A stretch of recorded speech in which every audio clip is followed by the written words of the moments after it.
Assalamualaikum dan salam sejahtera. Pernah tak anda berhenti sekejap dan fikir tentang pilihan-pilihan yang kita buat setiap hari? Hari ini, jom kita cuba rungkai satu persoalan falsafah yang besar, yakni soal takdir dan kebebasan. Dan kita akan mulakan dengan satu senario yang sangat biasa tapi penuh dengan makna yang tersirat. Cuba renungkan soalan ni sekejap. Nampak macam simple kan? Tapi soalan ni lah yang sebenarnya terus membawa kita ke jantung perbincangan kita, iaitu tentang pilihan, tindakan dan apa tanggungjawab yang datang bersamanya. Okey, inilah kuncinya. Dalam diri kita semua, ada potensi untuk buat baik dan ada juga potensi untuk buat jahat. Apa yang membezakannya? Iaitu kebebasan kita untuk memilih. Dan disebabkan kebebasan inilah, setiap pilihan kita tu ada akibatnya. Dan kita, sebagai pembuat pilihan, bertanggungjawab ke atasnya. Baiklah, dari sini kita akan menyelam lebih dalam lagi. Mari kita cuba faham satu konsep yang sangat penting yang menerangkan peranan kita dalam gambaran yang lebih besar. Kita akan cuba fahami apa itu kehendak terhad kita. Okey, istilah yang kita kena faham kat sini ialah chuzi irada, atau dalam bahasa kita, kehendak terhad. Cuba bayangkan macam ni, kita tak boleh kawal cuaca, betul tak? Tapi kita boleh pilih sama ada nak bawa payung atau tidak. Kebebasan untuk memilih nak bawa payung itulah kehendak terhad kita. Ia bukanlah kuasa mutlak untuk hentikan hujan, tapi ia cukup untuk menjadikan pilihan kita tu bermakna. Dan implikasinya sangat mendalam. Ini bermangga tanggungjawab kita bukan setakat pada apa yang kita dah buat, tapi juga pada apa yang kita tak buat.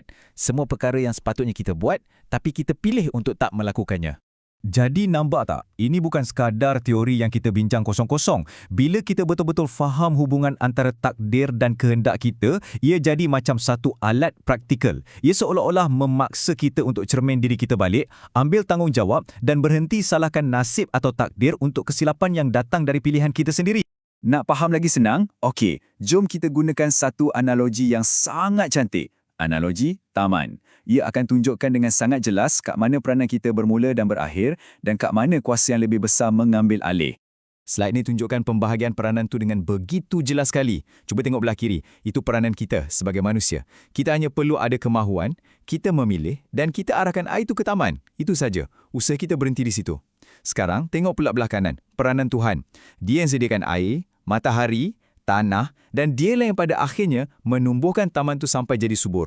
So, apa pengajaran dari sini? Kalau kerja kita cuma alirkan air, adakah patut kita rasa bangga dan dabik dada bila taman tu berbunga cantik? Mestilah tak kan?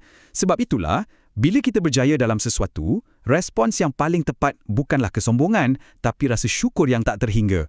Okey, kita dah bincang bagaimana benda ni berfungsi. Sekarang, jom kita tengok mengapa pula. Kenapa kepercayaan kepada takdir ni sebenarnya sangat penting dari sudut psikologi dan juga kerohanian kita. Dan ini membawa kita kepada satu soalan yang bunyinya macam bercanggah. Kalau kita ni bebas memilih, kenapa pula kita kena percaya pada takdir?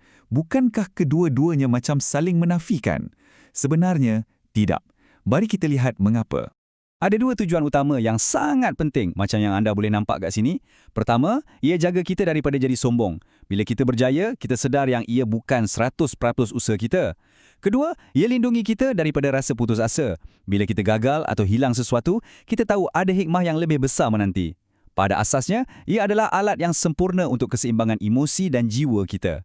Baiklah, kita dah lihat dari sudut teologi, kita dah lihat dari sudut falsafah. Sekarang, jom kita bawa perbincangan ni ke tempat yang paling dekat dengan kita semua, iaitu suara hati kita sendiri.